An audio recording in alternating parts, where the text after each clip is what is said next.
കുഴിന്ന് കയറി വരന്താരോ കുഴിയാനെ നികുതി തരാത്തതിന് മറ്റാരെയും പഴിചാരേണ്ടതായ ഞങ്ങളാരും ഇനി അങ്ങോട്ട് കപ്പം തരുന്നില്ല എന്നാണ് എന്റെ തീരുമാനം. ഈ വലിയ കേളുവിന്റെ എന്താണ് നികുതി തീരാത്തതിന്റെ കാരണം? രാജാവിനേക്കാൾ വലിയ വ്യാപാരി തന്റെ ഒരു രാജാവ് നാട് മുഴുവൻ ദാരിദ്ര്യത്തിൽ കഴിയുമ്പോ പാവത്തങ്ങളുടെ കയ്യിൽ നിന്ന് നികുതിയുടെ പേരിൽ കുത്തിക്കവർച്ച നടത്തി അയാളും പത്നിയും മാത്രം പട്ട് ജേല ചുറ്റി തങ്കാഭരണ വിഭൂഷിതരായി സുഖിക്കുവാനോ അങ്ങോട്ട് പറഞ്ഞു കൊടുക്ക് കേളുമൂപ്പരെ.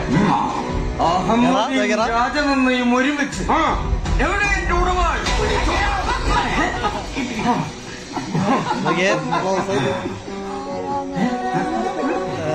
ഞാൻ പാണെന്നല്ല പറയുന്നല്ല പുലയന നീ തമ്പുരാനുമല്ല.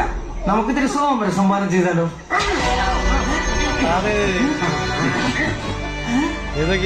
എന്നെ തല്ലിയല്ലേ?